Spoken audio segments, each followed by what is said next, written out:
Bonjour et bienvenue sur ma routine H.H. Holmes. Au 19e siècle, le docteur Henry Howard Holmes fut le premier serial killer américain avec plus de 200 personnes à son actif. Il avait pris soin de construire un hôtel particulier avec des pièges à l'intérieur, des couloirs qui menaient nulle part, des pièces qui se refermaient, du gaz asphyxiant qui sortait du mur ou encore des fléchettes. Il avait pensé à tout et il se régalait de regarder ses victimes en train d'agoniser. Maintenant que vous connaissez la petite histoire, place à la routine. Voici l'expérience que je te propose. Comme tu sais, il aimait bien torturer les gens et les enfermer dans son château ou hôtel, on l'appelait le château aussi. Oui. Donc là, on a 12 personnes. Il y en a 11 qui vont devoir mourir et une qui va devoir survivre. Mais attention, regarde ici ce que j'ai. Donc là, j'ai une prédiction. Tu vois, ça représente une porte de sortie. Oui. C'est-à-dire qu'une de ces femmes a pu s'évader, on ne sait pas laquelle. Ici, j'ai le plan de l'hôtel. On peut voir qu'il y a plusieurs pièces différentes, des couloirs, des pièces totalement fermées, un vrai labyrinthe qui mène nulle part. On peut également voir qu'il y a des chambres secrètes, des chambres verrouillées, des passages secrets. Et de l'autre côté, on peut le voir lui, sa date de naissance, sa date de décès. On peut voir qu'il a réalisé 51 portes bloquées par des briques, ainsi que 100 fenêtres barricadées avec des escaliers qui mènent nulle part.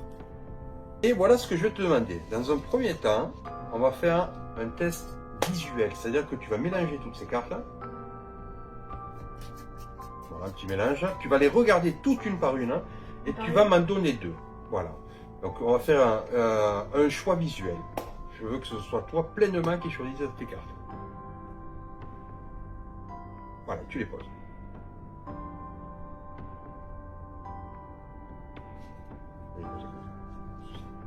Donc ça, c'est les deux premières personnes qui sont décédées. On va dire qu'elles ont été étranglées. Ok? Tu remélanges les cartes. Maintenant, je vais te demander de faire un choix inversé. Donc, premier choix visuel, choix inversé. Tu retournes ces cartes et tu vas en retourner 5. Une. 2. 3, 4 et 7. Donc il y en a retourné 5. Et évidemment, ces 5-là, comme tout à l'heure, je ne vois pas bien, on les élimine.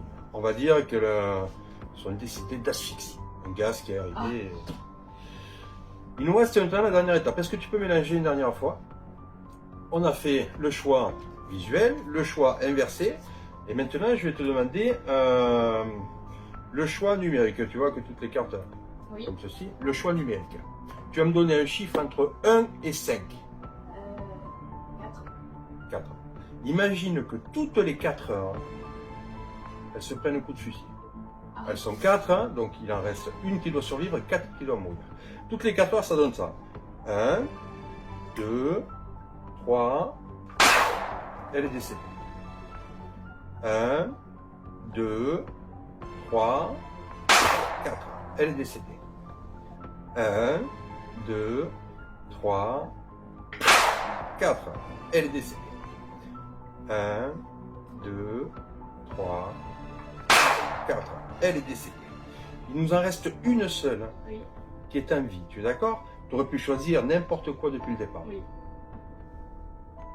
Et c'est Carrie Adams. Carrie Adams. Tu veux voir la prédiction? Oui. Bravo. Qu'est-ce qu'il y a écrit? Carrie Adams a survécu. Parfait. Bravo. Je te remercie. Voici l'expérience du docteur Holmes. Bravo.